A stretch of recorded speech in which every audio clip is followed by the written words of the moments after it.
everybody, and this is Take Two Radio. Have you heard? And Soaps in Review, if you're wondering.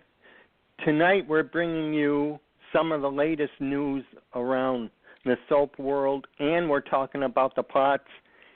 And I think I have all my team in place. Belinda, Carolyn, Casey. Hello. Hello. Hello, hello. How is everybody doing tonight? Great. Good. Very good. We're doing good. Okay. We are expecting a guest. Michael Thomas from Soap Opera News is going to be joining us tonight, hopefully. But, Chase, while we wait, why didn't you bring up what we're going to do later? All right, so later is something we've been doing for the past 2 shows now. We have another top 3 in store for all of you. Tonight we'll be doing top 3 actors, and that's later in the show if we have time. And I think you guys would like what we have picked out for our countdown list. So sit back, enjoy the rest of the show. Okay, Michael has not arrived yet. He's not on. I'm going to turn you over to Belinda to start the news. Take it over, sweetheart. Okay. Well, Michael and I were going to talk news, but since Michael's not here, we'll just go ahead and talk news. So, big General Hospital news this week. 3 big things. Bree Williamson is back. Is completely adorable, and she's going to be back as Claudette Bellew. And that's really exciting. I don't know if it's good or bad for Valentine, because her being alive proves he didn't murder her, but what she has to say might be troublesome. I like it. I'm glad she's back. I don't know how you guys felt about her on there, but I just thought she was adorable. Tamara Braun has been confirmed. Jamie Giddens reported that a while back, but they did finally confirm. They're not saying what role she's going to be in, but it's going to be tied to the Patient 6 story. A lot of people today were putting up pictures of her beside Chloe Lanier, saying that she looks like Nell and that they're both, kind of tall, skinny chicks. They do look alike, but if the whole casting thing was, the rumors were true, and Jamie Giddens usually gets the dirt, tied to the P6 story, I kind of don't see them dragging Nell into that. Some people have speculated she might be Oscar's mystery mom, Dr. Nero. And then the latest piece of GH news is Wes Ramsey is starting in mid-November. I don't know how long he's going to be on. His role, the name is Peter August. And the big news, if you don't know that name, that's Laura Wright's real-life boyfriend. And some people were talking because Robert Palmer Watkins shared a photo of him side by side with Wes, and people ran wild speculating he would be Dylan recast because his contract has to be renewed. And then that led me to joke with somebody that it'd be hilarious if they made him or Morgan recast dating Morgan's mother. So.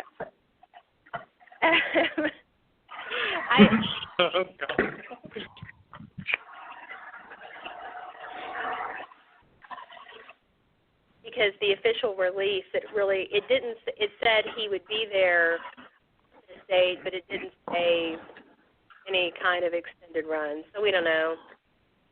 I think last time, didn't we talk about Windsor Harmon and Ingo Rademacher stepping in to Bold? You did? Okay, yeah, his date was confirmed towards the end of the month, and also Catherine Kelly Lang confirmed that Thorne and Brooke are going to be in a romance. So I was hoping he was coming around for Sally, But as I just wrote a little while ago, Sally and Liam are about to get blown up, so maybe they'll be in comas. Who knows? I don't think they're going to die, but, Dollar Bill is up to no good. We all, I'm sure, are up to date on Christoph St. John's situation. Yes. Yeah. That's sad and concerning news this week.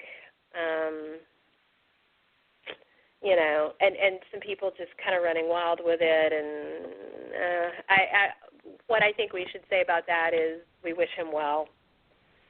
Definitely. And I'm tired of it being some big publicized story. That's why I decided not to do an article on it for my site, because I'm just tired of it. Let them, say your respects and let the man and his family just get over their problems in peace. Yeah, I didn't write about it either. I chose not to because, the pain of losing a child, it's not fodder. It's private and it's awful. And okay, so good healing thoughts to Christoph. More recent news, I went ahead and glanced at Michael's site so I could scoop up some of his news to make sure I was promoting. If you don't know, you can look for Michael's latest news at soapoperanews.net. He is always on top of everything.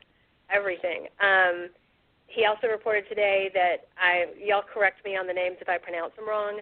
John Enos is coming to Days of Our Lives. He's not having a big role, but he's going to be an Elvis impersonator who knows Dr. Rolfe, the recently deceased Dr. Rolfe. So we might get some clues about Will's whereabouts when Elvis comes into the building, and that's just so bizarre and so Ron Carlivati. And Vincent Irizarry Casey, you're so good with names. Am I saying that right? Irizarry.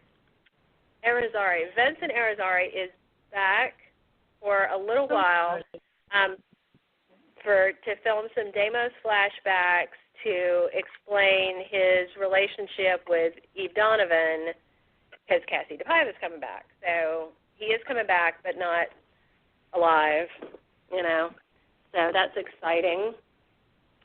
And that's the extent of my news right now. If anybody else has news, share. Well, of course, my site was the one to get the exclusive on Melissa Archer coming back. I tried to dig more into that. Of course, I had to hurry up and break it. You've got an exclusive. Us reporters know how that goes. But all I can come up with is just one episode as a ghost. Same thing I broke. I haven't found anything else out yet. But if I do, of course, I will keep all of you guys updated. I was also excited to see that Eileen is coming back in her less than glamorous role when she's going to be on Days. She's back in December. I think that came out this week. I don't know. I think your site had it, Casey, didn't they? I think TV Line might have had her coming back as Susan. Yeah, so that I knew it. I was trying to remember it was one of the more mainstream sites, not speculative like I write for. So. Well, there's so many wires get crossed when it comes to this business, as you know. Yeah. But I don't know anything about her character, but I do know that I got so excited when I saw the picture because it's nothing like Ashley Abbott. So I'm pretty excited to see it happen. Well, on Days of Our Lives, Belinda, Eileen Davidson, I think it was either 4 or 5 roles that she played at once. And Susan is the sister of Kristen, and she's kind of a nut, and just like all of them. And I'll have to put Susan's bio. It was such a fun character. She's popped up from time to time, and I think you'll love it. I'm very excited. I'm converted. I'm happy with all this. I'm actually happy. I would rank Bold, and this is off track, David, I'm sorry, but I would rank Bold in 4th place this week, but Young and the Restless, from the moment that the episode started on the 25th, that was Mal Young's first written episode, I could feel a tangible difference, and I loved it. Yeah. I And love over on that ending montage. yeah, oh, and the song and just the background music that's not usually there, that was there from the first scene. I could feel a tangible difference. Like Days has background music, but Bold and GH and YR didn't. And that was the first thing I noticed was on the 25th, was that there was music, because he's a very musical guy. And his partner, Mari Wilson, did the song that played on the record. But GH is on fire this week also, and Ron Carlivati is just continuing to kill it. But yeah, even GH has been good. I actually have no complaints about it, which is really weird for me. I just have one, but we'll get to that. This one, which for me, Sure. I've been ranting about GH for the last couple of podcasts, so you guys know if I just have one complaint, it's been a decent That's not week. bad, GH. Well, I mean, yeah, there's some things on there griping me, but overall, it's the least annoying it's been in years. Honestly. So are we ready to get to our soaps then? Yep. Yep. Let's hit the B&B thing. Okay, I want someone to catch me up on today because I couldn't see that. I couldn't see B&B today. I think today was the best show in recent weeks. It was very good. I mean, B&B moves slow, but David, Sheila, I was so surprised at how Sheila held herself together when it came out that Quinn and Eric were punking her when she had, Eric was so cruel to hang her portrait up there. That was awesome. Especially, it's like, does he not remember being held at gunpoint by her? He is dancing with the devil. Well, I just, it looks like, of course, we know this isn't the last that Quinn and Eric will see of Sheila.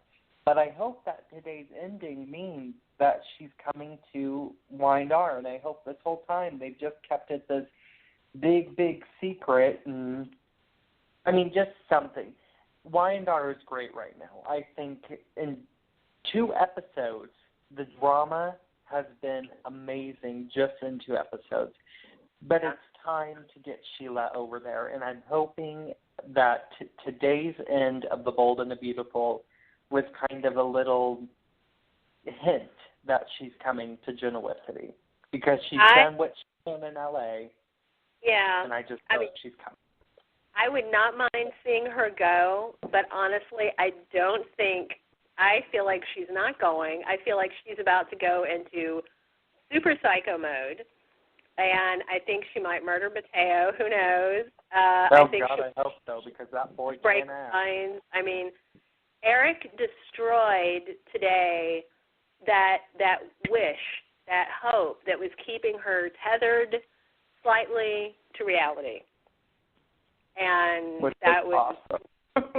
It was amazing, but it was, at the same time, it was like teasing a tiger behind a tissue paper wall. I mean,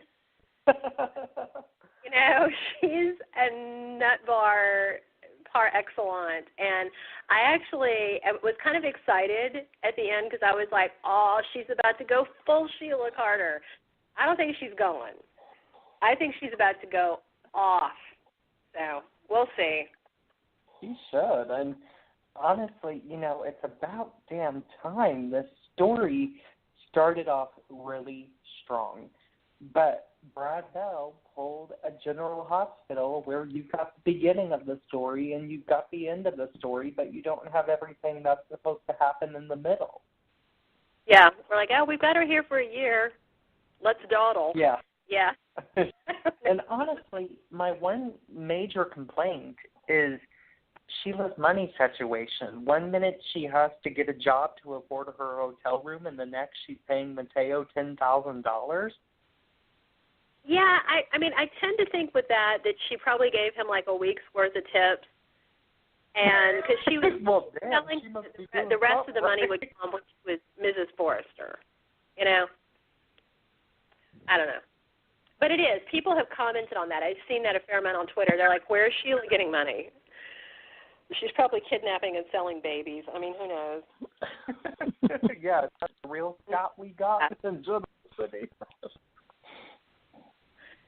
But and I love also on today's show that Katie's healthy dose of skepticism about Quinn giving the green light to them continuing to.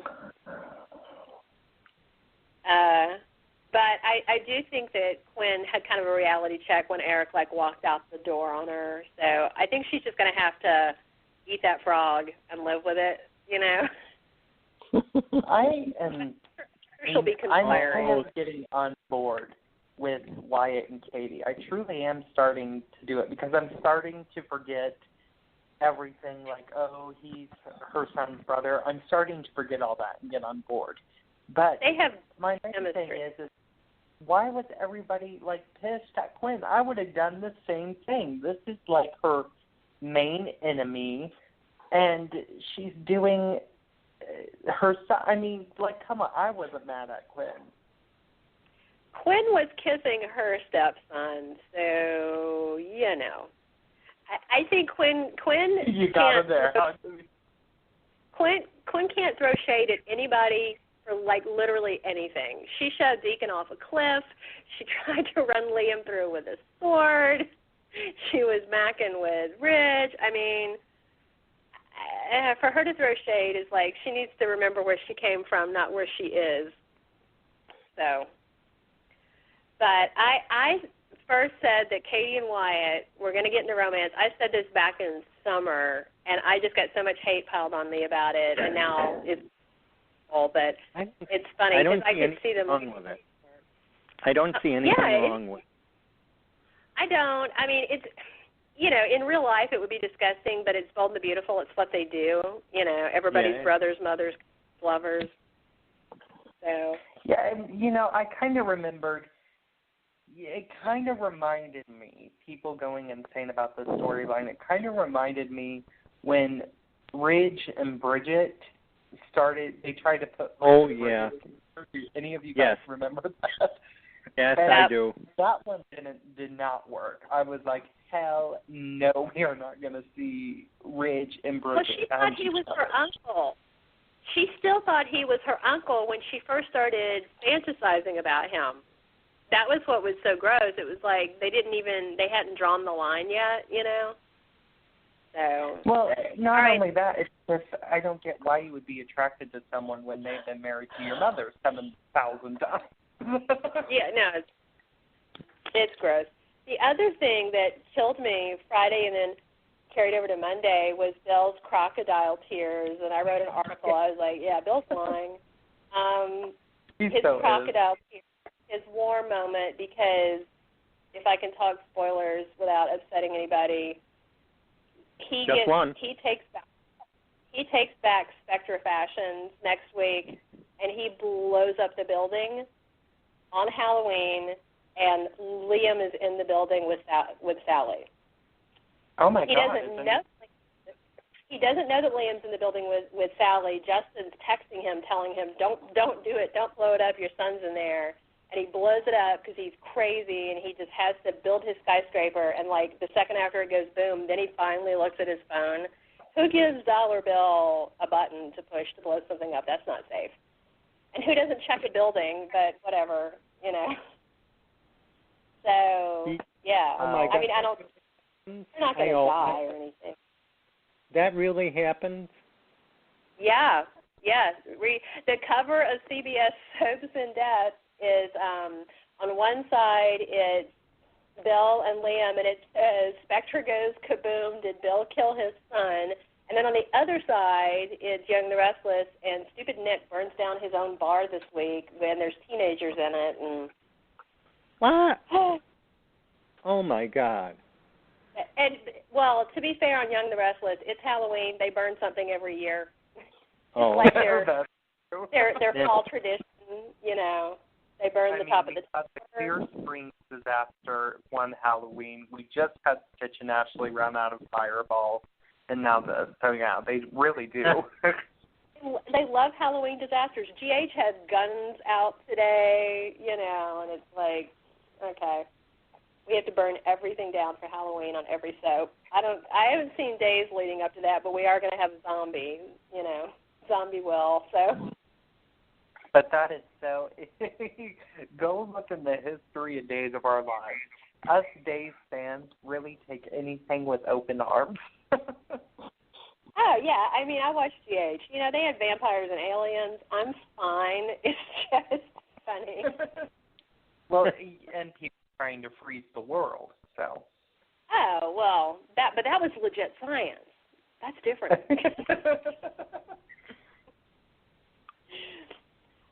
So, yeah, Bold's good, and I'm sure, I'm still waiting for Bill to bed down with Steffi.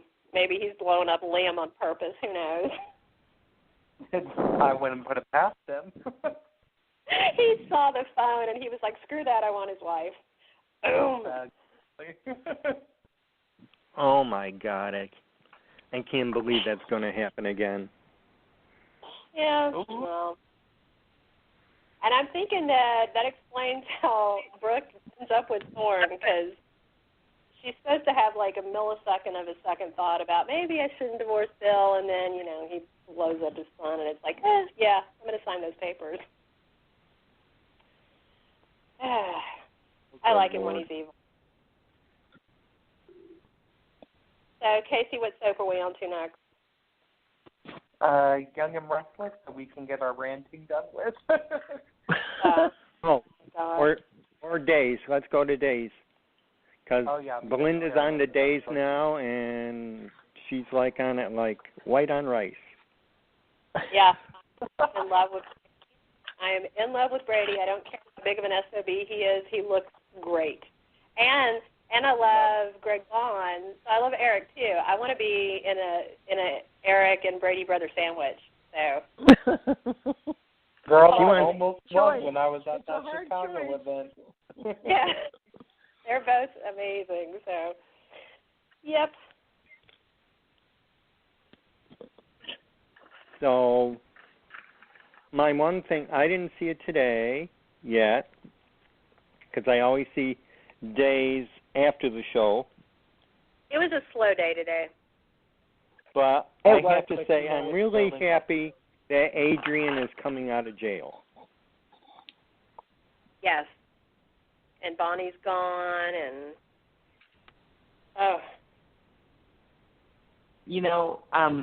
today was kind of a slow day, but the thing is that with slow days, Ron Calavardi does slow days not to fill a week. He does it to build up to something. And he's always done that. So we know something big is about to come if he used a slow. Yeah, there was a lot of information today, like the whole thing with Kate trying to figure out who is snaking her business deals, so that's, laying ground. And Jennifer thinking about Eric, and yeah. Oh, damn Jennifer. I'm so over Jennifer. I think they do. Come on. I did like that line she had about maybe it wouldn't be as good without the drugs. Yeah. It's like, or better, Oh, my gosh. And I did love when he put his brother. Yeah, that was, That was satisfying. But Jennifer, my main problem with Jennifer is just a problem that's been going on really for years. Ever since she met Daniel, her character has been so out of place to me. She has not been the same Jennifer ever since her and Daniel shared a relationship. It's like Daniel has a way, if he beds a woman, they all of a sudden become sad and sappy. Nicole was kind of a seductive super bitch, and she met Daniel, and she cried all the time. And Jennifer used to be so full of life and fun and almost like a romance novelist character, and now she's, Alice Horton, bun-wearing, donut-eating, reporting the news to all of Salem. I mean, Jennifer just needs to be happy again.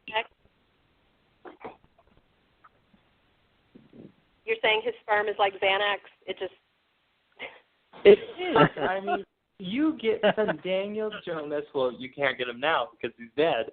But, you know, the women who got Daniel Jonas just, they turned into these unrecognizable characters. It's happened to everybody.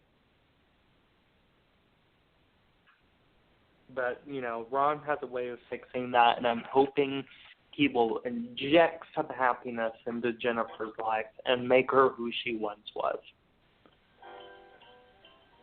Well, it definitely looks like she plans on injecting something into her life, so if that daydreaming was anything to judge by, and he's lonely, he needs a rebound.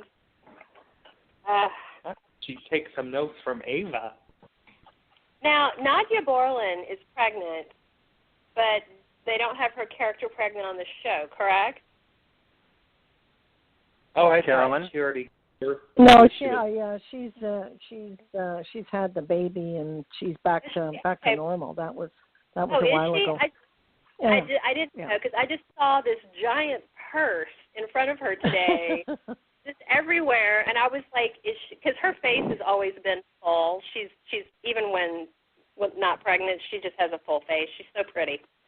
But I just saw the purse and. Is there a baby bump in there? I didn't know. I haven't been keeping up with these actresses. I will.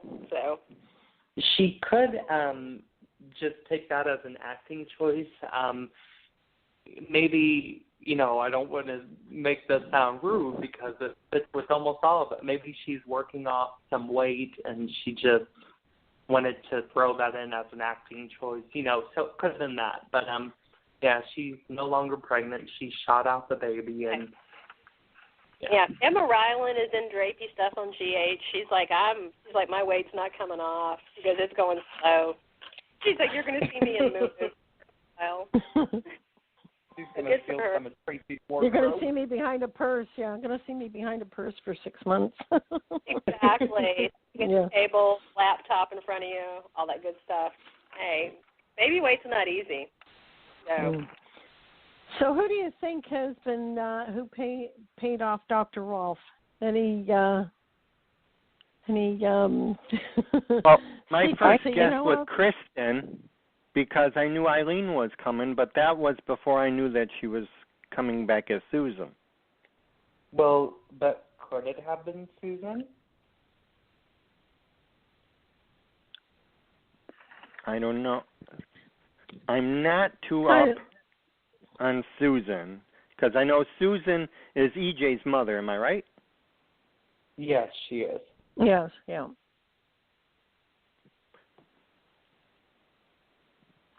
Well, I think it may be Andre.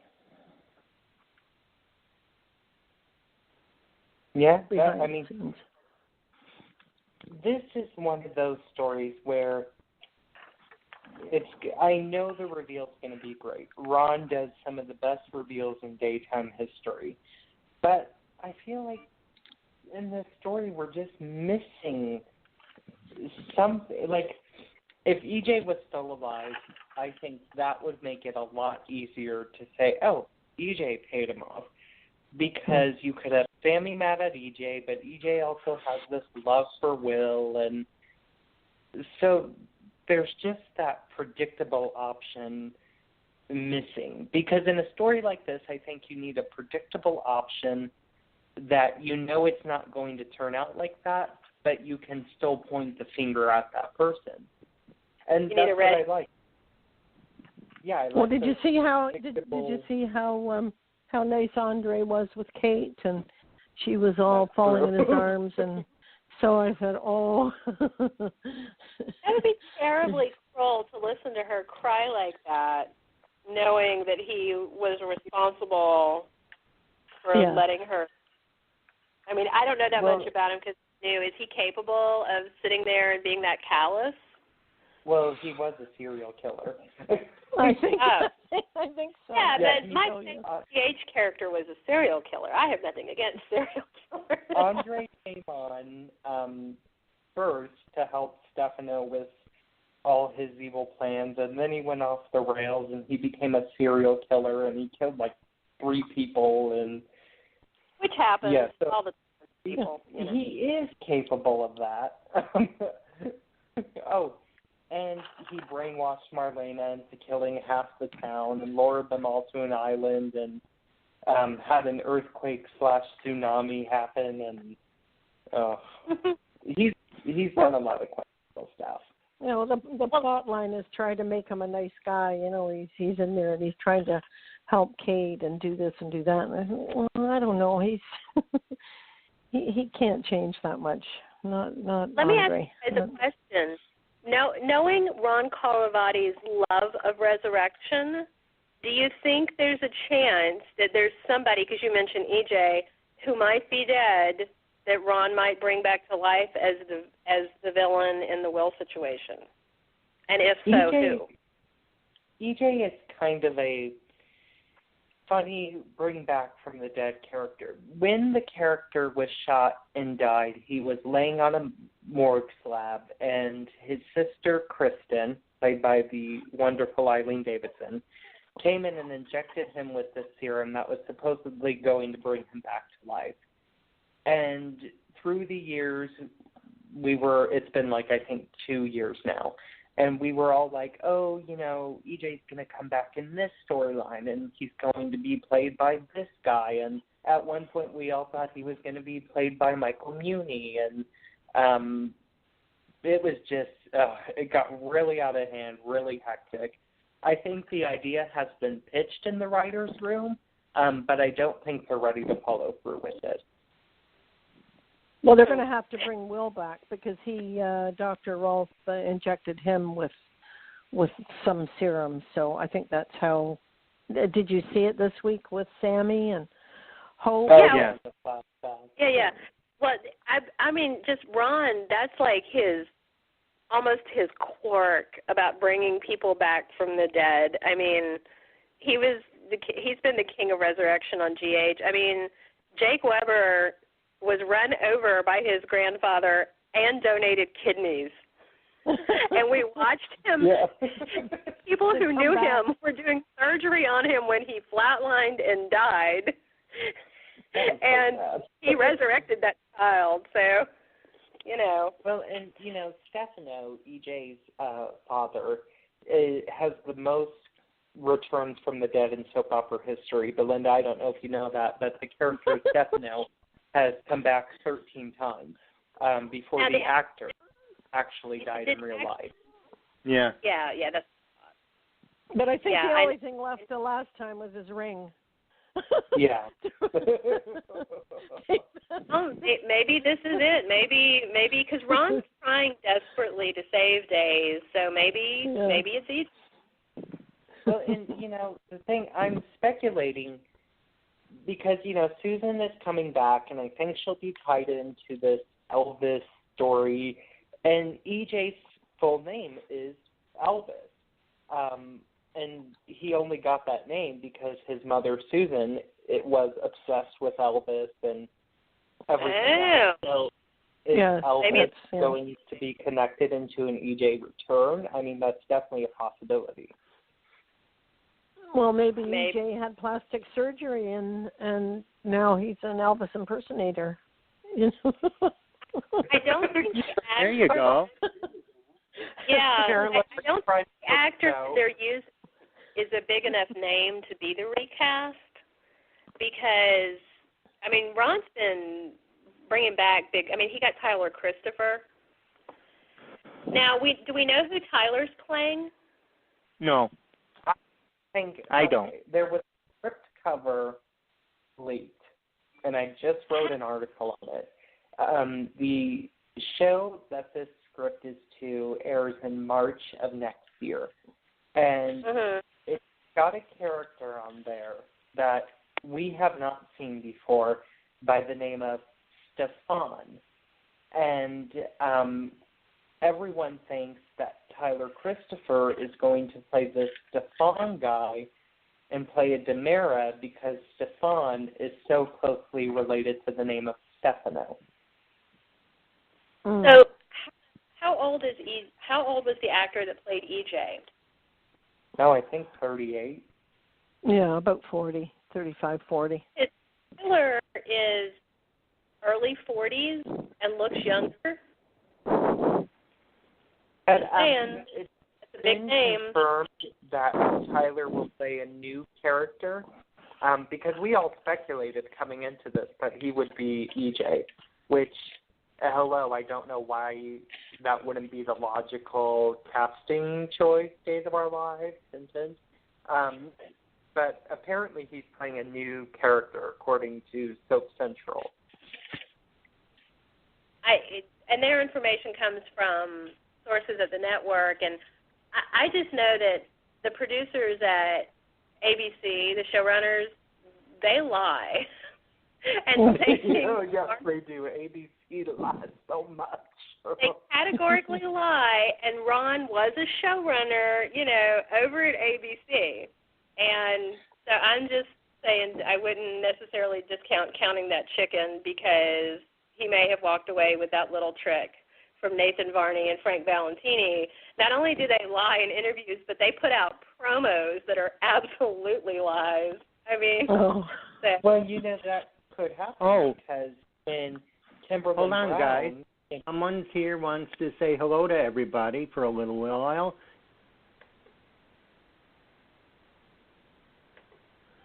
Hold on. Did we finally get a connection? Hello, Michael.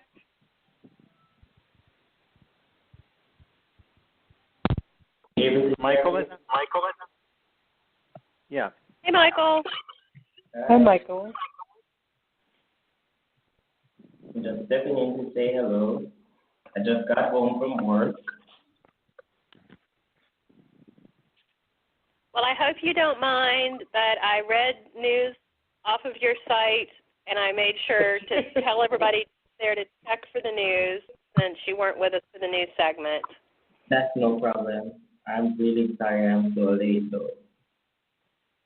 I saw you're having thunderstorms over there. The light went off for a while, just came back. I guess, Michael, we're all on a day's kick right now. Even Belinda is. He's having fun with it. Okay.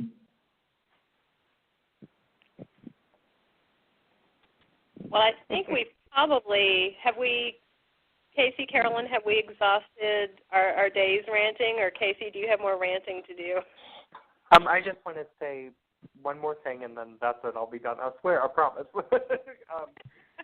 So my one more thing is, Belinda, you could totally be right. Maybe he is EJ. If he is, thank God 1,000 times.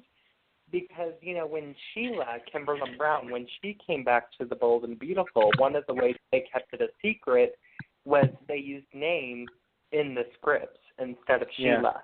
Yeah. And they put out this fake casting call and everything. So maybe he is EJ. And if he is, like I said, thank God, because EJ needs to be back so bad right now. It would be to me so unlike Ron to waste someone like Tyler Christopher on something less than monumental. And he's one of those that he appreciates older characters and things like that, I mean, he writes new characters, but he's more of a appreciate the classic things guy. I mean, oh my gosh. Was it this week or last week? I think it was this week when he did the Baby Jane throwbacks. Oh, yeah. Oh, yeah. That was great. Oh, my gosh. CAROLYN, didn't you love that? Yes. Well, would he make a good EJ?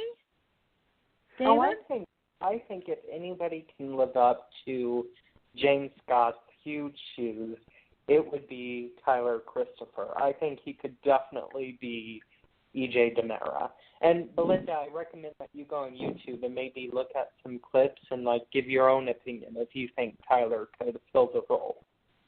Definitely. I mean, I didn't even know. The fans want EJ back, but they want James Scott. So when he was, he ain't gonna come back. He's explored himself in some wilderness. Yeah, and he was nasty.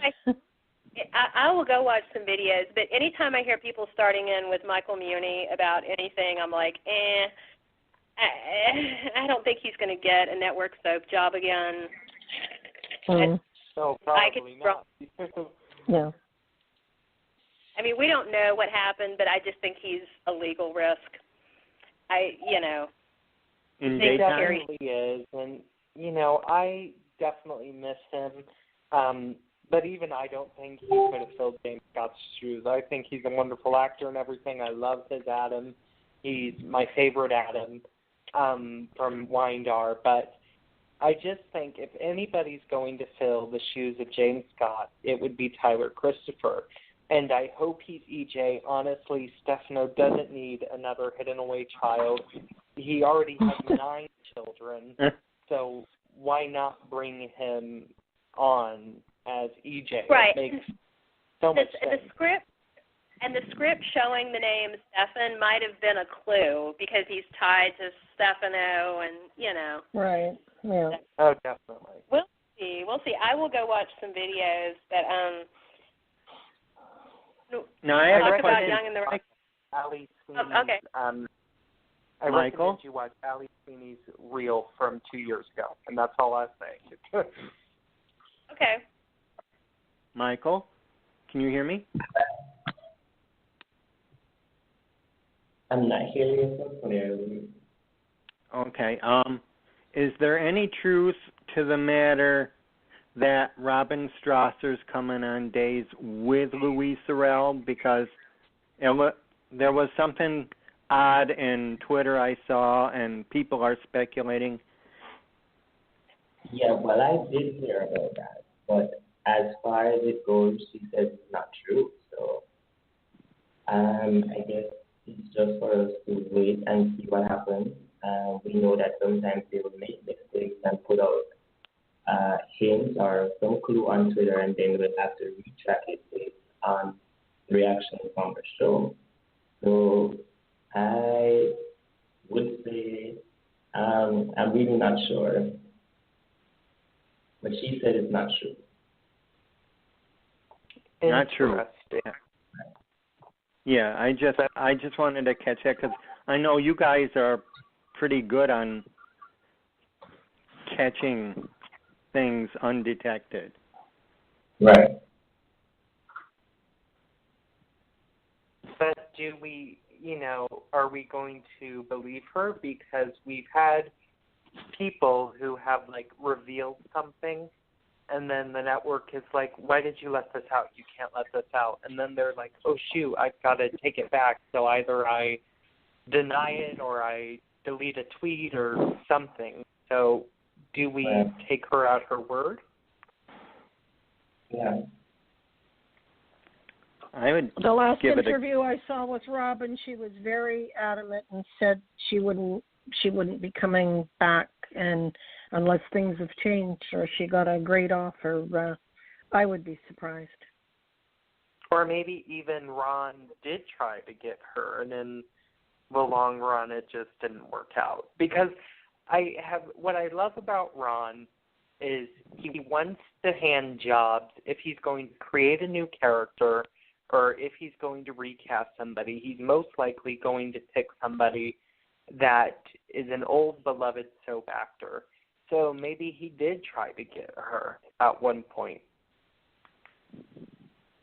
Yeah, that's the nice thing about Ron is he goes to the well, Yep. Oh, definitely. Because he's such a fan of the genre, He is. He is. He really is. When Guiding Light was canceled, he gave Kim Zimmer a call and said, come back as Echo.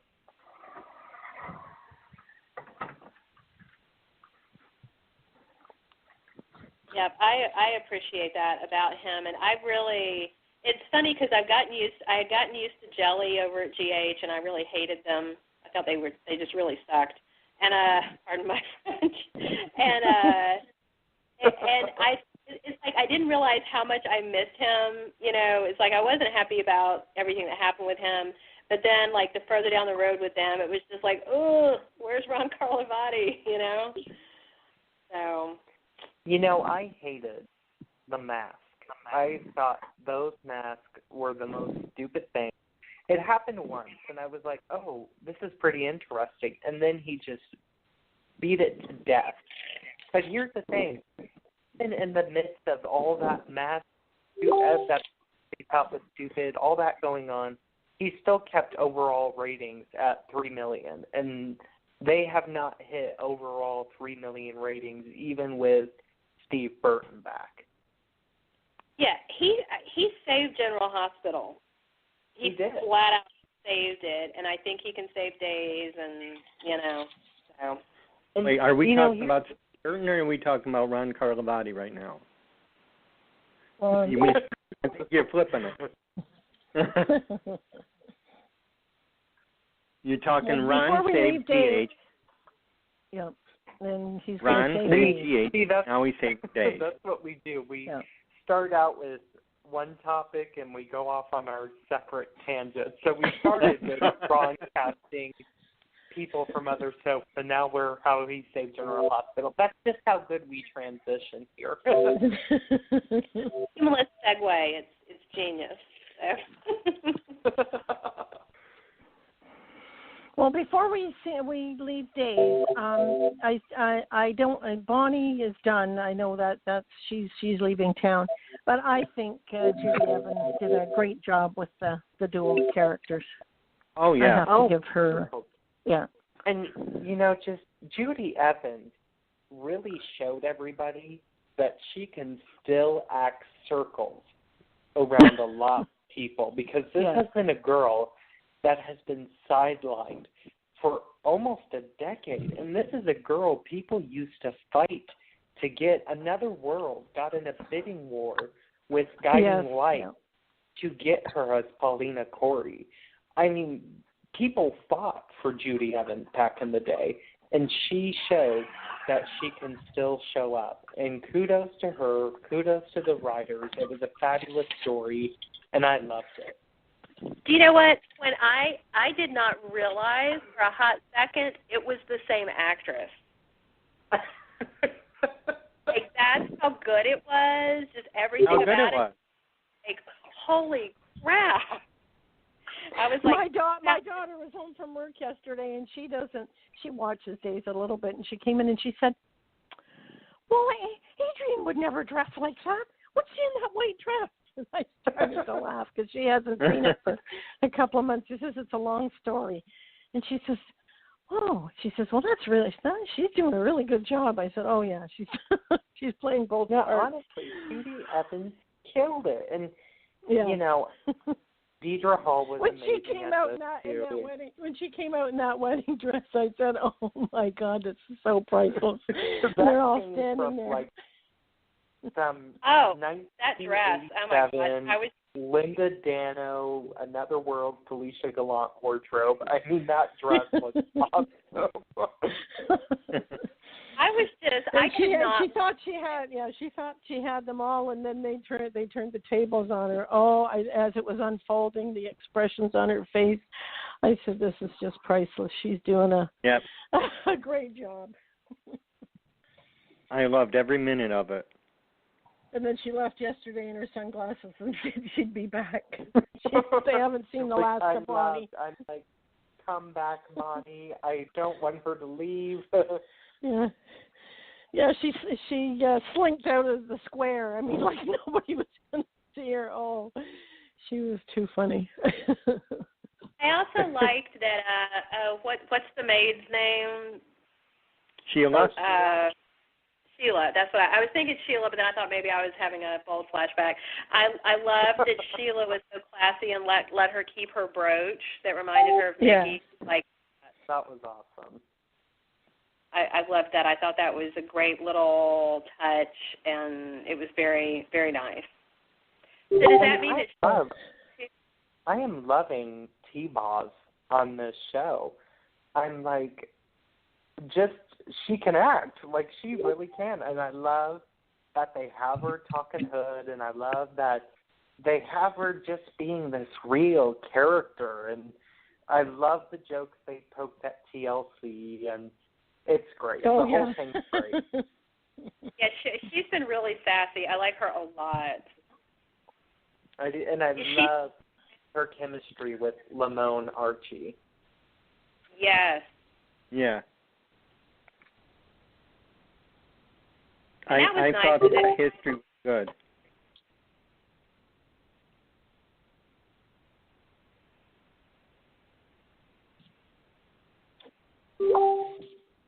So does that All right. wrap Dave? Are we good? What?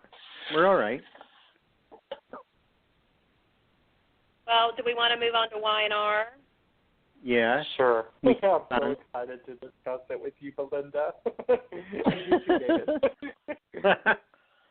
But Belinda and I tweeted at each other, and I think we're ready to go.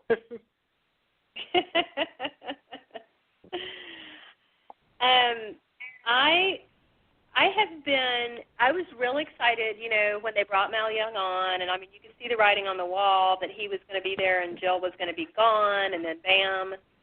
And I've been waiting on him to do something different, and then it wasn't happening, But then he said with the transition, which, that was such a hot mess with the whole writer and the news, crazy news that came out. But he was saying that in the UK, the showrunner raped the show. And right. so I had real high hopes, and I wasn't disappointed. I feel like he's had his foot on the tiller, but this is great. I hope it sticks. I hope I it will sticks. say, I'm going to be honest.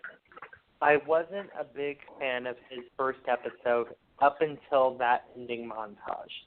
I was like, Sally Sussman's episode was such a better transition, and the Abbott family flashback, and then that ending montage came, and I'm like, well, hell, he's showing up. I was like, whoa. I mean, yeah, he's got to clean him. the old crap. Yeah, I love Phyllis back out her true self. I love that the drama has picked up. I'm very interested in Victoria's storyline because it's almost a throwback in Gloria's history, and I wonder if it was again. I wonder if Gloria did that again. 2 episodes, and I'm hooked on this show the most I've been in quite a while. I agree. I think it's the best it's been in a long time, and I hope that he keeps, what he's doing. So. My main thing is the character of Scott has been a bust, really.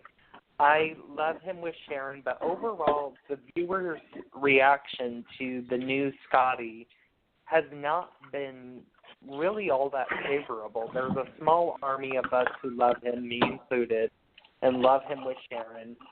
And Mal just fixed it. And in 2 episodes, people are all of a sudden coming out of the woodwork and are like, oh my God, I love Scotty. I love Daniel Scott Hall as Scotty.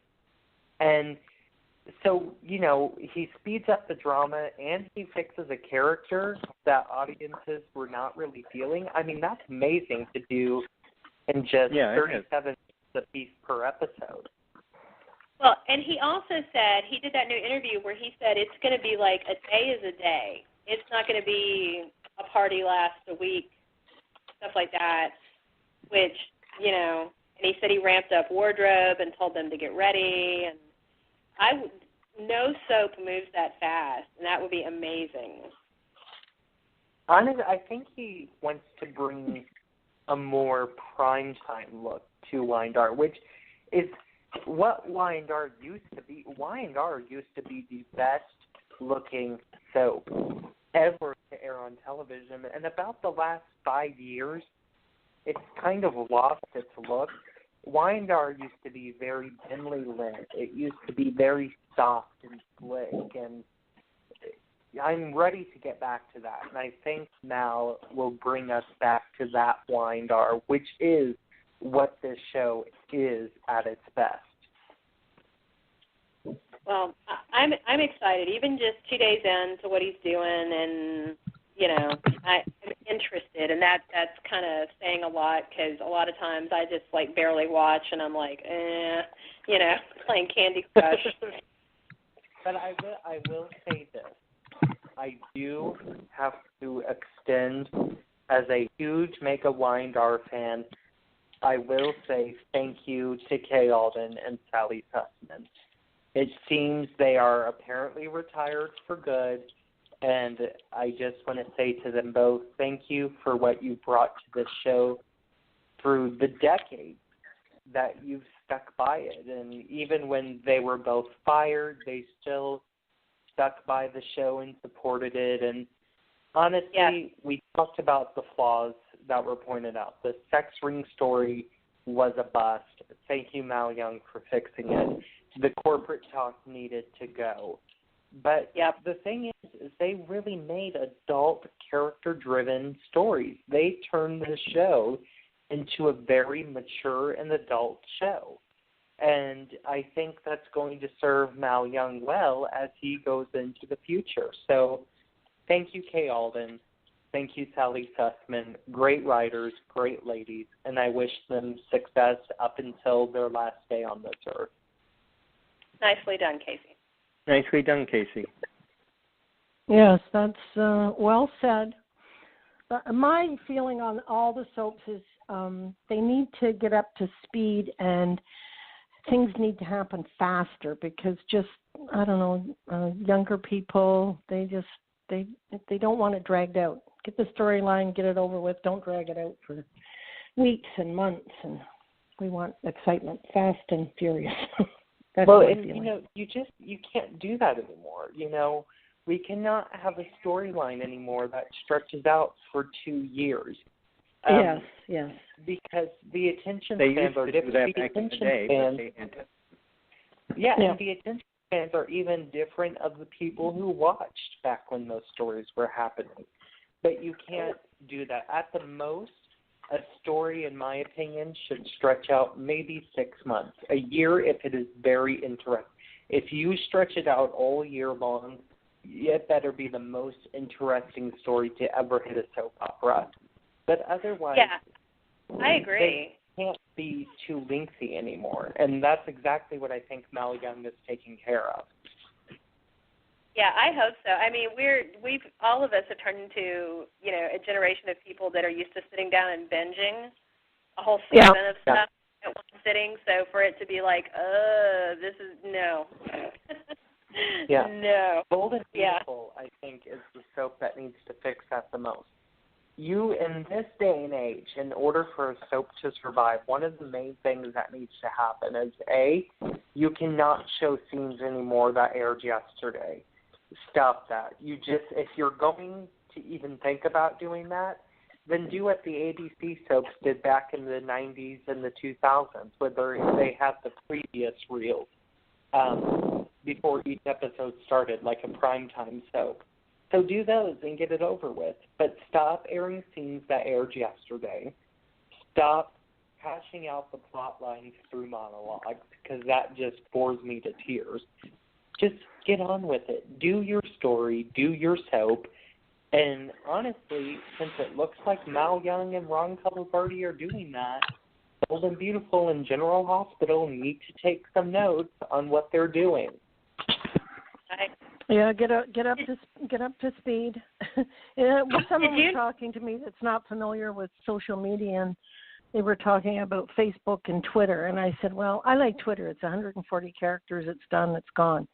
Oh, my God, some of the stuff on Facebook.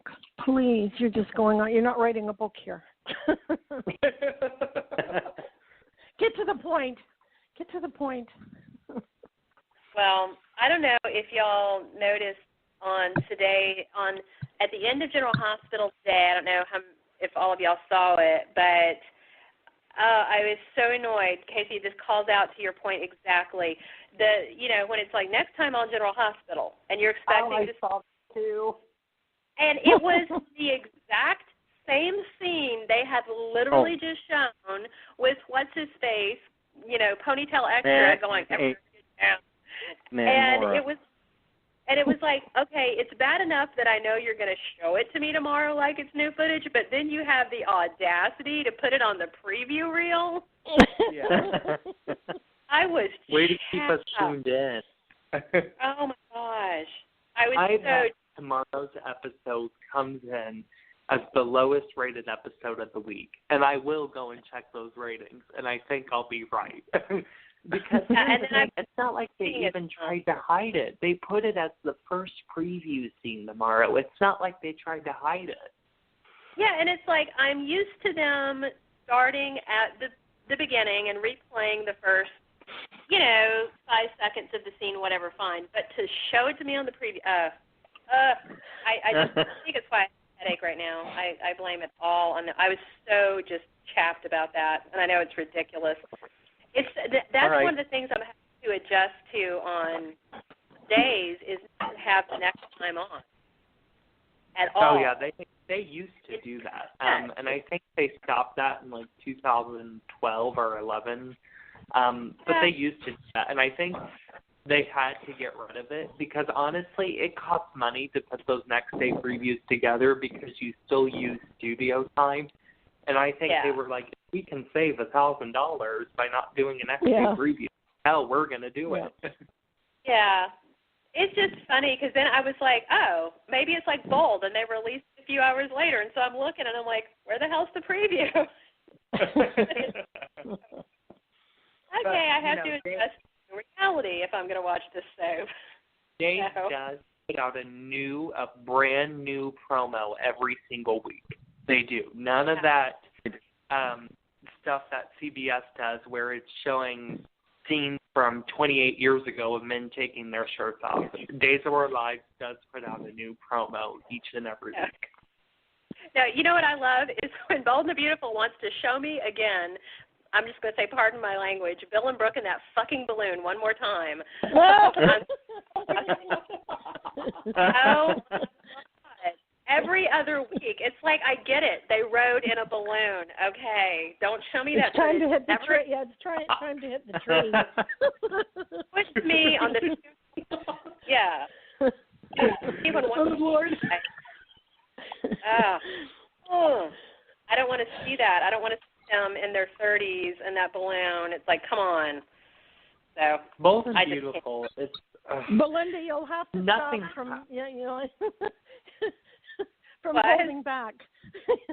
You'll have to stop from holding back. Oh my God! You're just not expressing yourself. You heard me on our Big Brother show. It's a whole different Belinda. Oh my God! But I agree with you. Bold and Beautiful should have really the most action going on, and I'll tell you why. Because back in the day, when a show, went to an hour, there was more filler, and there was those montages and those flashbacks. And then the 30-minute shows were on fire. Ryan Tobe constantly had something to do. Yeah, they drug out story for a long time, but there was more story to tell. With Bold and Beautiful, it's like a show that's writing an hour format that's 30 minutes, and it doesn't work. It needs to go. They should send the writers down. They should send the writers down here to Florida.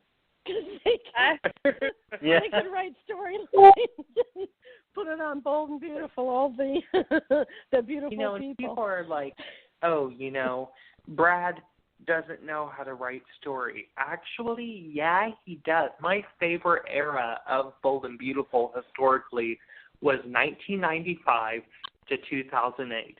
That was when Brad took over as head writer, and before he went with the writer's strike for those couple of months before he returned to the show.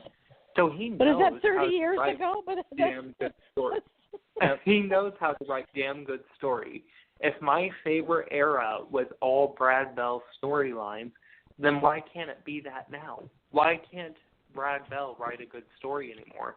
I think part of it may be because nobody is there to balance him, because from 1995 to 2008, he also had Kay Alden there, which we all know she's a beast. So maybe that's it. Maybe Brad Bell just needs somebody to help him along and say, he needs a partner. Yeah, he does. Somebody to bounce the storylines off of. Why can't Kay Alden be hired as a story consultant at the Bold and the Beautiful? Yeah, I've heard she's available, so.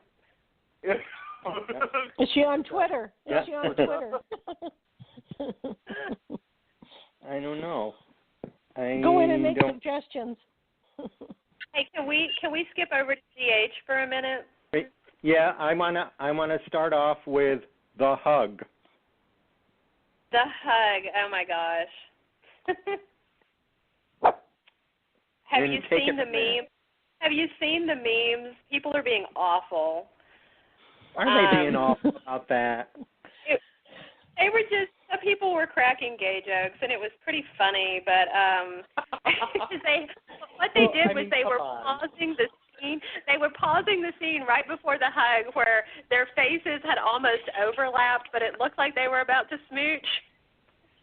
It was the ultimate reunion. It was. Ultimate super couple. They are. They are the super couple. Surprising me, I had no idea that Steve Burton could act, and I think he's been getting lessons in Nashville. Maybe John Jackson stopped by his house to give him some lessons because... Oh, dear Lord. I'm sorry. I mean, as Stone Cold, it was like he was supposed to be stiff and whatnot, but Dylan never did a lot for me. I didn't find him extremely expressive on Y&R. When the whole scene when he was like tearing up about Jake being alive and everything, I was like, when did he learn to act? This is amazing. I thought, I'll give him credit where credit is due. I thought the one time I was intrigued by him on Y&R was when it came out that Sully was actually Christian and not his son, and I think he did fabulous work there, and that won him the Emmy, of course. Yeah. But you're right. Since he came back to General Hospital, he might have gotten some damn lessons. I mean, honestly, he had time off. Maybe he thought, hey, I'll go learn a little something about the craft that I've been in for decades, and he's really good right now. But I know that's mean, but I do want to say, because I thought that was good. I have panned this whole Steve Burton return for a long time, and I still am, because today when Sonny said, "You're my Jason," I tweeted out, "Trump's not my president and Steve Burton isn't my Jason." But anyway, I will say that the storyline is actually kind of intriguing, and I don't really mind the storyline at all. What I mind is that they act like Steve Burton is the god that is going to save this show. And I don't think he's going to be, because ratings went up a bit, but they're sticking there. They haven't gone up anymore. Well, they were crowing about that ratings went up the day that that Patient 6 took his mask off or whatever, but that was the same day that Billy Miller came out of his coma. So I don't just hand that to Steve. Now, do you know what was absolutely, I literally laughed out loud despite the seriousness of the topic, because Sonny had to spend, 15 minutes of today's show on straight exposition explaining to Jason 5 years of nonsense scripts. Because he's like, oh, yeah, Jake was alive, and Helena set the wreck up to mess with Luke. That never happened. That's a lie. That was great retcon trying to, change something for the future or whatever. But that was lie number one. And then Jason's like, but he donated his kidneys. And then he has to explain, oh, well, yeah, but Jax bought kidneys from someone else. And he was like, well, Robin got him out of the clinic. And he's like, wait, Robin's alive? That was honestly the best part. I'm not lying. Oh, my that was God. honestly the best part to me in a couple of weeks. Jason get caught up. I was just like, oh, listen to Sonny explaining all the bullshit plots from the past 4 years. He I just heard all summarized, and it was like, how is Maurice keeping a straight face? This is like I was hilarious. going to say he's got to be a great actor to keep a straight face through all that. But the writers I just don't even know how Maurice. I don't even know how Maurice memorized that much dialogue because he doesn't learn. They must have had a big ass cue card right off set. I'm just convinced that the writers went to SoapCentral.com, got a hold of those 5-paragraph recaps that Dan Kroll writes for the week, and just hit Control-C and Control-V, copy and paste, put it into the script. Because that's what it was, literally. He had and a lot of it was saying all of this stuff that's happened in the past 4 years, and oh God, it was amazing. To hear it all, one after another, it was like, oh, I'd forgotten how ridiculous it all is when you hear it back to back. And it's like, yeah, Robin survived this, and this survived that, and who's this guy she's married to, and wait, what's my dead kid doing running around the park? And his kidneys. This is something that Maurice Bernard would submit for an Emmy.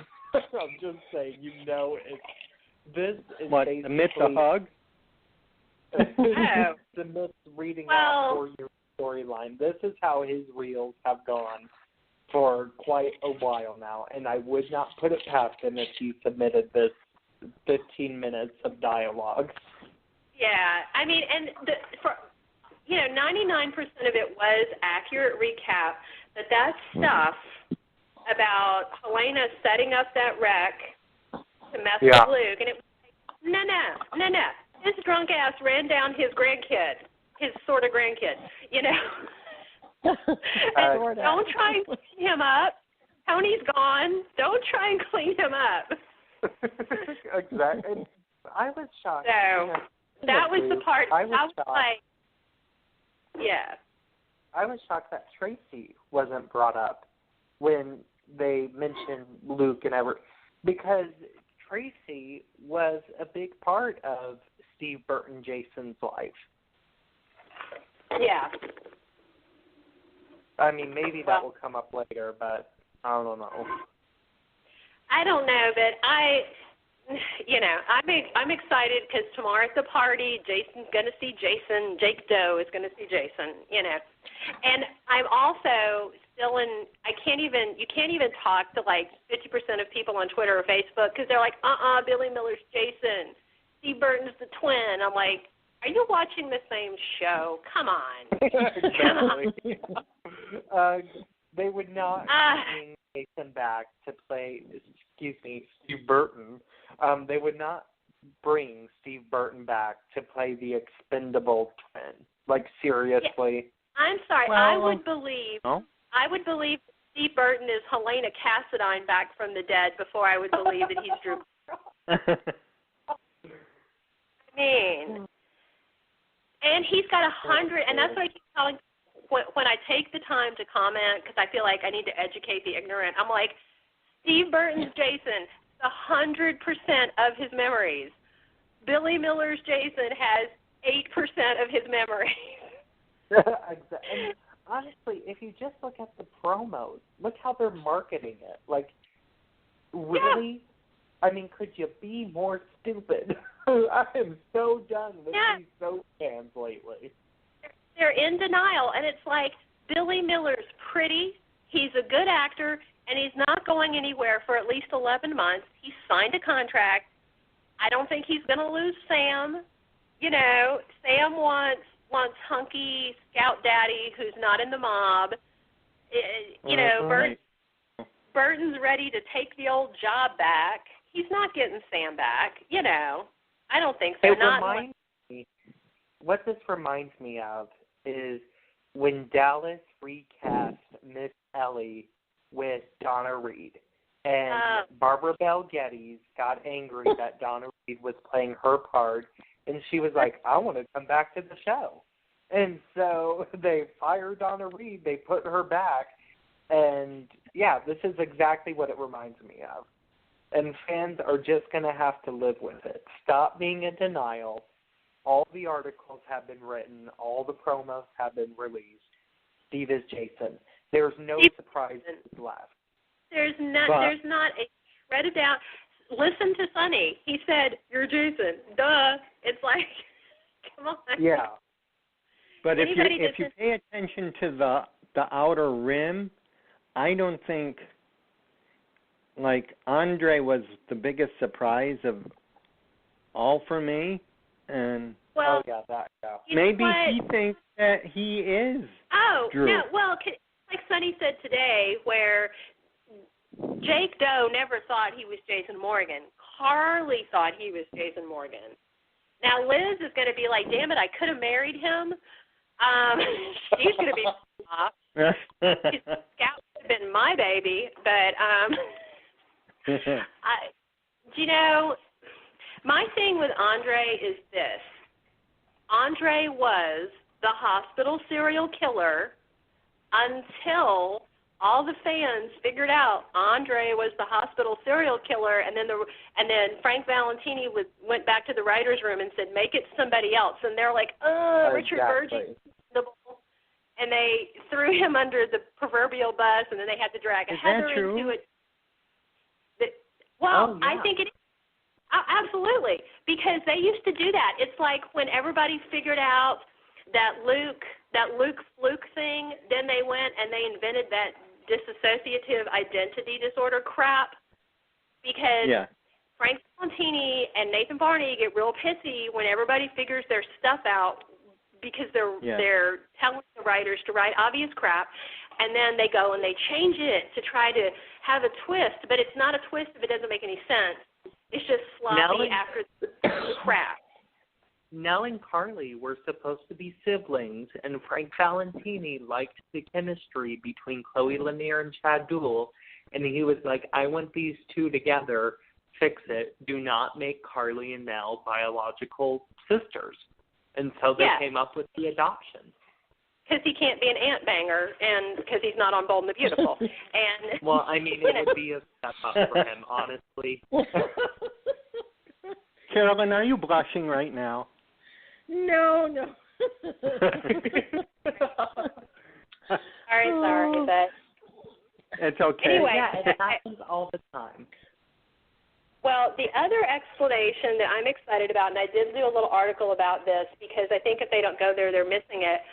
Old Jason thinks that Franco is a serial killer rapist and Danny's father. Sonny didn't think to mention that. Oh, by the way, you have another son? Because he said today he was talking about Jake, and he goes, "My son's alive." And it's like, Sonny, you might want to tell him he's got another one, because as soon as he lays eyes on Roger Howarth, he should go postal, especially when he sees Jake and Liz. And I wrote about that, and I was like, Franco's got a butt kicking coming, because Jason doesn't know about the tumor and that he's, nice-ish now. What? First of all, Jason, Steve Burton, should confuse Franco with Todd Manning, because Jason, Steve Burton, was not yet dead when Todd came to Port Charles. And so I think it would be so funny if Steve Burton's like, "What the hell are you doing here?" I didn't even think about that, because he killed Franco with James Franco's face. And then, and then Roger was Todd. You're right. Look at you go. And we can do jokes like that now because ABC has the rights, and I think that would be so hilarious. And before Franco can get an edge word out, just say, "Why is Todd Manning back in Port Charles?" And then they say, "No, it's Franco," and he goes and he shoots him or something, Yeah. Oh, Lord. What I want to know is, how is Drew...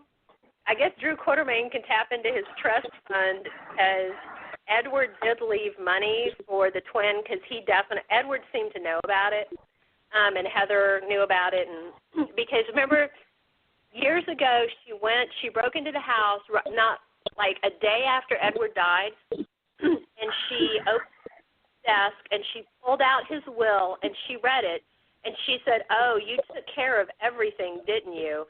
And then they never mentioned again. And they need to bring that back up because Drew should have a trust fund because he owes Jason Morgan a heck of a lot of money.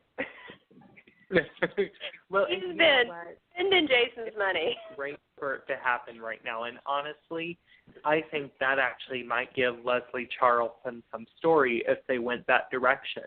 And out of all the people in this whole Jason Drew mess, it's time to give Leslie Charlton some story in this. And I think it would be absolutely perfect. Yeah, because both of them are, you know, hers. I mean, she raised one, but she knows the face of the other. And excuse me. But well, yeah, she just gave Drew Alan's cufflinks. Yeah, and she loves him. You know, she loves him, and she loves the other one too, and she can have them both. You know, and that's fine. And it's funny. It's a win for her. Yeah. Well, what's really funny is that, you know, Drew and Jason are twins, and Franco's their cousin. Yeah. that they need to all get together for, you know, they gotta use. I cannot wait for the annual Quartermain Thanksgiving.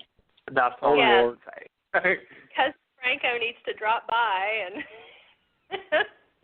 Yeah. Well, he did get all that money. That's true. But yeah, I read a little thing the other day about what Jason died thinking, because they need to remember that. Because, you know, Sonny cleared up some of it today, but you know, he died thinking that Danny was Franco's, and he died thinking Franco was in his own hand and was still a, you know, what he was. Well, we were in the thick of that paternity storyline when Steve Burton's Jason got shot. I remember that. I remember, you know, Sam got the result of the test, and then she slid down this wall and crouched down. Flash to the next scene, and Steve Burton getting put into a river. Yeah. So she knew, like, the day he died in quotes, of course, you know. The other thing that's bothering me, and I don't remember if we talked about this last time, is some of the people who are still desperate to try to make Billy Miller Jason are saying that the twins were swapped in 1995 during the car wreck. And I read something. If General Hospital sticks to its history, that's impossible. Because in 2011, Jason had surgery, Patrick Drake did it, and they pulled a chunk of the dash out of his nose from the wreck. So 1995 Jason was 2011 Jason. So people need to let that go. There was no swap. It didn't happen. Drew has been gone. Maybe Helena adopted him. Who knows? You know. Well, speaking of 1995 car accidents, I have been loving the Steve Burton flashbacks they've been showing. I mean, who knew it would take him returning to get some decent flashbacks? Yeah. I mean, honestly, I'm they're fun. Yeah. I mean, I give them credit. I'm interested, and I'm tuning in, and I'm not mentally tuning out. And they're moving the story along at a nice pace, because when Frank Valentini said it was going to be a 9-month story, I rolled my eyes, you know. But it's moving along, and it's great, and I'm excited. Yeah. You know, I don't think Sam's going to run into his arms. I think she's going to be like, oh, okay, well, you know, you owe me 5 years of back child support. There you go. My husband spent all so.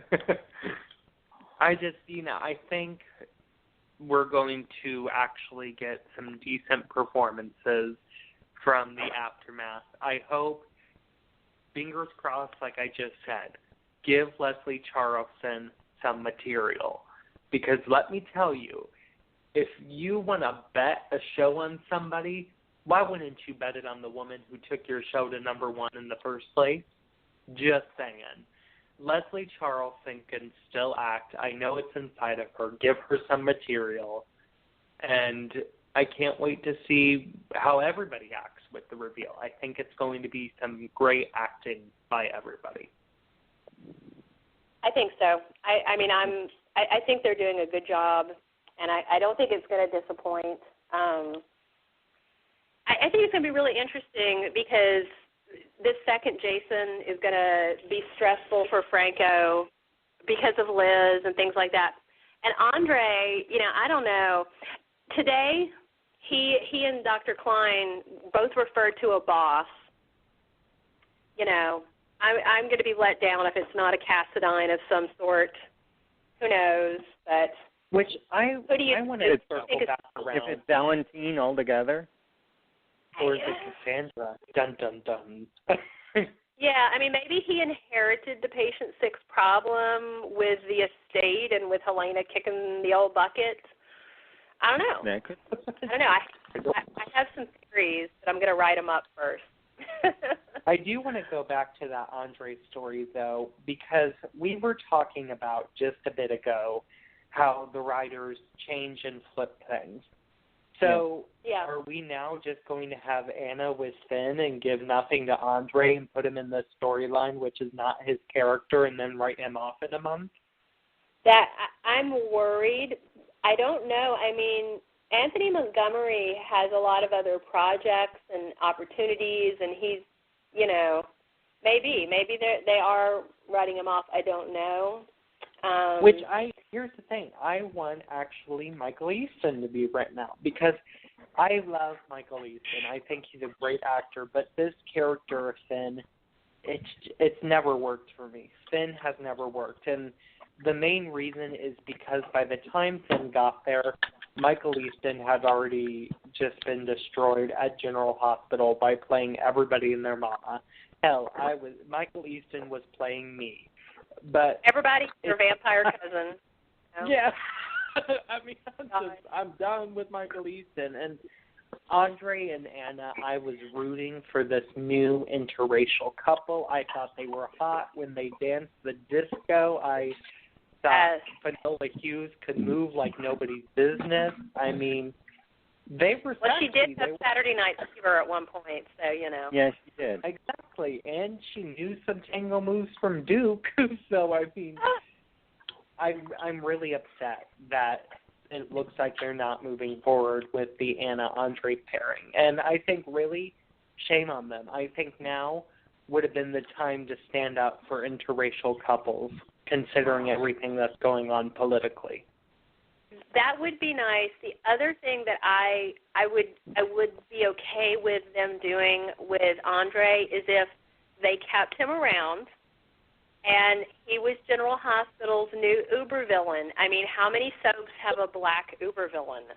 Because do it. And General Hospital has no villains right now. Valentine is a flippin' teddy bear. I mean, he's not. Nell is supposedly their hottest villain. Remember? Nell is what we've got in the villain department. Yes, Nell from Hell is crazy and a little weird, and she's been making the stank eye at Michael. He's not looking, but she's not a bit. But Andre, if they want to make him a full-blown villain, go for it. I love it. Make him a black Cassadine cousin. I don't care what they do, but I think he would be great as a villain. I think he's got the acting chops to do it. It would be something interesting and different. So I don't know. Have him get jealous that Anna is spending time with Finn, and have him, run Finn down with a car or something, and have him go after Anna. And Anna's like, stay away from me, but she's actually a little attracted to the dark chocolate supervillain. Well, the other thing that could be interesting to do, if they wanted to give Finola an opportunity to stretch her wings a little more, is they could bring Alex back and partner Alex with Andre. Because I like Alex anyway. And they could do Port Charles, Alex, Andre, Reign of Terror. And they could just go after these people. They could go ham with that. That would be amazing. So, I mean, and you know, I would start that. I would do that in the summertime because that could be very action packed. You could do a huge storyline. They could piss everybody off. One of them could end up dead and go after more people. I mean, that would be a hot summer storyline. That's the old-fashioned stuff that used to attract teens when they would stay home from school and watch soaps. And if you can put out a hot promo, teens might watch. Yeah, they were always good at adventure. If they do kill off Ben, I hope he gets a knife in his back like Silas did, because that would just be funny. Oh no. It would just bookend his last two characters. It's like we have literally finally killed him off. I mean, I don't know. Good things are happening. Good things are happening. He could have a dark guys, session we're on the 8:30 mark, and Casey, we have time for one each, and I have to make an announcement. Darn, we are getting close. Okay. So, are we doing our number one pick, or okay? We'll do our second one on the next show if we do it. Okay, sounds good. So, I will go ahead and actually, because my number one is pretty obvious, so I'll go ahead and name my number 3. So my number 3 was going to be a person who's no longer with us. You probably know him from his role on Search for Tomorrow, or Love is a Mini Splendor Thing, or Guiding Light, or One Life to Live. But that person is Michael Zaslow. Michael Zaslow, I thought, was a phenomenal actor, somebody I miss very much in daytime. As you know, he passed away many, many years ago. But just amazing. Guiding Light is what he's most known for playing Roger Thorpe. He was involved in the first marital rape story on television when he assaulted his wife Holly when she was trying to leave him. I thought he did phenomenal in that. He was dynamite with Beverly McKenzie as Alexandra Spaulding when those two were paired together. And he was dynamite up until the end when his real-life ALS was brought into a story on One Life to Live. I miss him dearly. He was a phenomenal dynamite actor. My God, yeah, he rocked. Nice choice. Nice choice. CAROLYN? I didn't do my homework. No, sorry, guys. I've been so busy. I didn't do my homework. Just name somebody who you love. Pluck a name from your brain. Oh, goodness. Oh, I was going over from Another World, and I can't remember his name.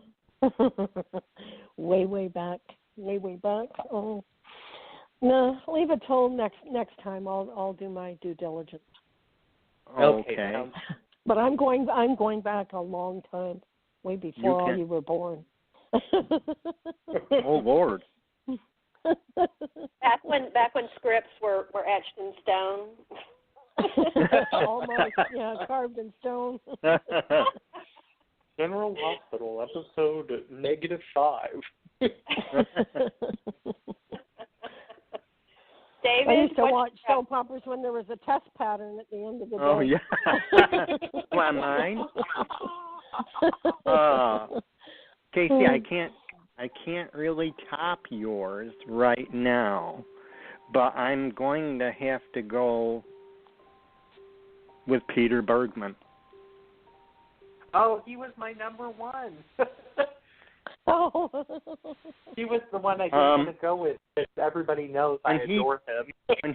When he took over the role of Jack Abbott in 1989, there was a little hush, but he actually won me over, and I thought he gave Jack some more humanity in his role, and from then on I can't get enough of him. He has been I don't know. He's like 1 and 2 and 3 and 4 and 5.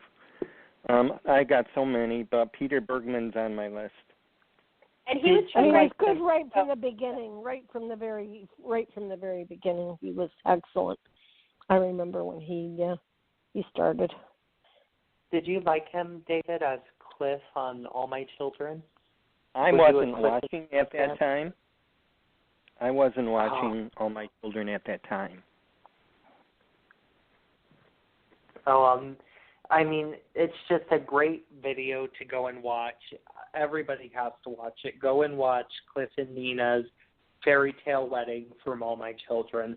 One of the most beautiful weddings in soap history. And it was like the third wedding for that couple, but it was the wedding that really, it was supposed to be their last wedding, their wedding that made them really, truly official. So, yeah, go watch Cliff and Nina's fairy tale wedding from All My Children. I believe it aired in 1987. Very nice. Well, I mean, my current favorite, and so I'm not going to put him on the list because, like you said, we know how you feel about Peter Bergman. Y'all probably know how I feel about Roger Howarth. But at the same time, when I think about, like, something a little more, you know, overarching, like, I love the golden era of General Hospital, the rollicking adventures of the 80s and 90s.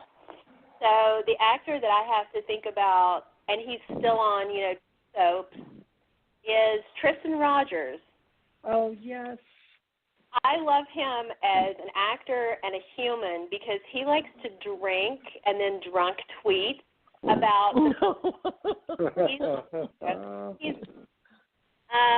he's hilarious, but when I hear that he's going to show up on Y&R, I get really excited, like when he was on as Colin the other day, because he's so crafty and he's so different as Colin than he is as Robert Scorpio. But when he was, like, so excited and he was, like, embracing Juliet, and he's just, like, he doesn't care that his son, you know, was hopped up drunk in Tokyo banging this rando chick. He's like, I got another grandkid. It's a boy. Woohoo! You know. he just brings the cast. I love him. And then I think he's been done a real disservice over on General Hospital to where he is they have him on the show every 6 weeks or so without him being present, where Anna makes a phone call to the WSB and talks to Robert, and it's like, and we don't even hear his voice, and it chaps me so bad. I think he ticked them off with one of his drunk tweeting sessions, but he was speaking gospel. I loved him so much in the 80s and 90s as Robert Scorpio, and he, you know, he was great with Holly, and he was great with Anna, and he was great with everybody, and Robin. With just everybody. And when he comes back on, when they rarely have him back on, like for the wedding or something, you know, de rigueur like that, I get so excited because he's just fun. And he brings that sense of sass and fun to both the roles while keeping them very distinct. Like I would never mistake Colin for Robert, anything like that. No. I always liked Tony Geary, but I never thought he was attractive. And anytime, and I've been watching GH since I was like 9, I've always had such a crush on Tristan. So, Did and I you still do. have watched Tristan on The Bay as Lex Martin? Yeah, he's good. I haven't watched The Bay. I need to put it on my binge list. You need to. It's so damn good. And Tristan Rogers as Lex Martin. Again. All right.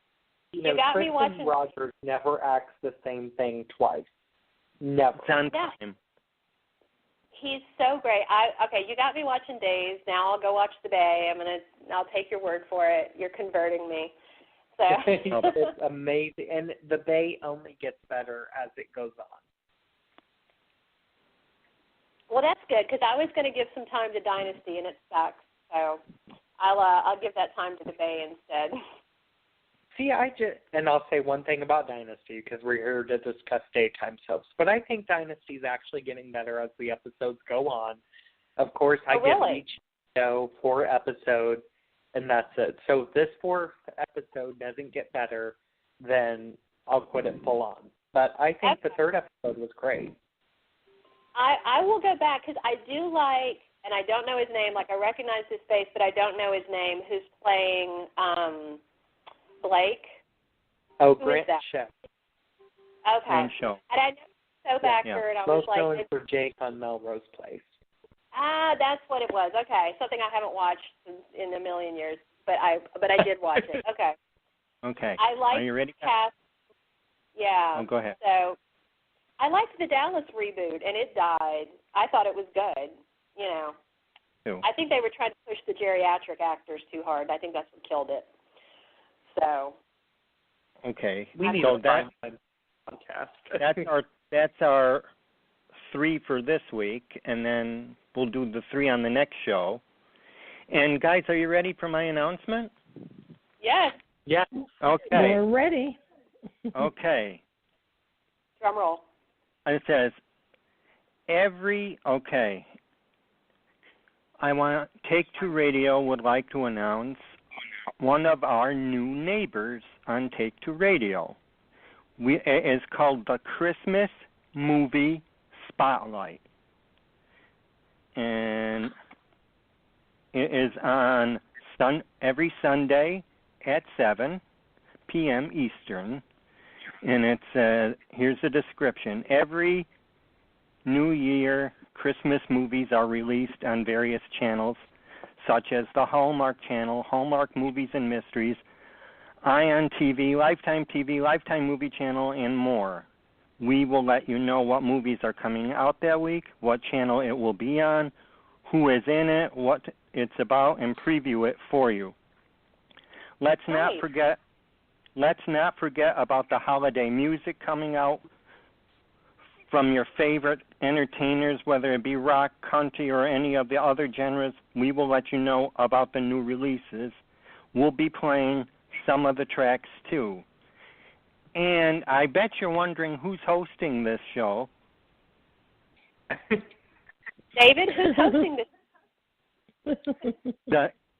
The Christmas Movies Spotlight is hosted by Dawn Mack and Pam Powers. I was going to say it better be Pam. Yay. Yep. Well, Sundays started this past Sunday was their first episode, and you can catch it.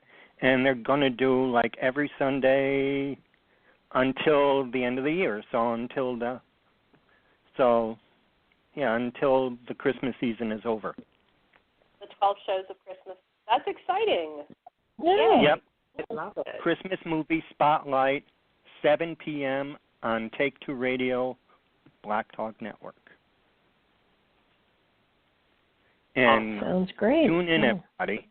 It is a very good show. They're going to do little ideas. When Dawn and Pam get together, they are magic. Oh. Yeah.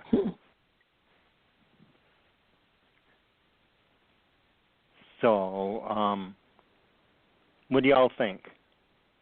Exciting. Nan? Yeah, I will definitely have to check it out. And guys, let me see. Our time is running up, and we're on for November the 9th. Yay, I'll be a year older. You will. A few days before that, but great. So if I'm even more addle-brained than usual, you'll know why. It was another year tolling. I feel you there. The senility might set in instantly, so we'll see how I do.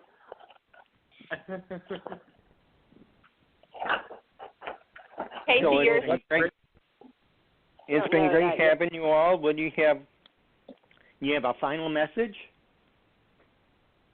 Watch the soaps. Love our soaps and love on them. And 2 things to remember.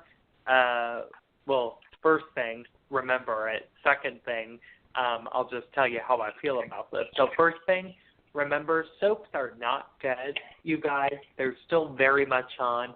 Days of Our Lives scores 34% 4% higher than Megyn Kelly today. So keep watching the shows. They can still grow in the new era.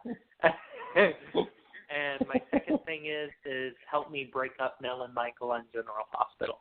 And that's all I got. Carolyn? Oh. Well, have to thank the fans for watching and keep listening to us and start calling in and give us your slant on all that's going on. We want to keep everybody involved. Definitely. The good, the bad, and the good, the bad, and the ugly. That's what we're here to discuss. Yes. That's right. And messages, check me out on Twitter, and you can see my musings, Belinda, GT, BELYNDA. And my message is loud and clear this week. If you're a troll and a douchebag on social media saying crappy things to actors, you need to stop. People were being crappy this week to Hudson West, and he's a child. Yep. And then some other douche made a crack about Kirsten Storms being heavier. She is healthy. She is beautiful. She has come off a mental health struggle. And anybody hassling her is horrible, and they're going to burn an HE double hockey stick. Be nice. Real life versus real life, people. Be nice. Yeah, Here they we are not just actors, they are humans. They are humans, and they have feelings, and you don't need to crap on them. If you can't say something nice, get offline. Amen to that. Yeah, for sure. My rant of the week. So. It was a rant that rant. needed to be heard. All right, so we'll see you guys in 2 weeks. We'll see you. Sounds good. All right, peace Thank out. you all. Good Peace night, out, everybody. Thank you. Have a great weekend, everybody. You too.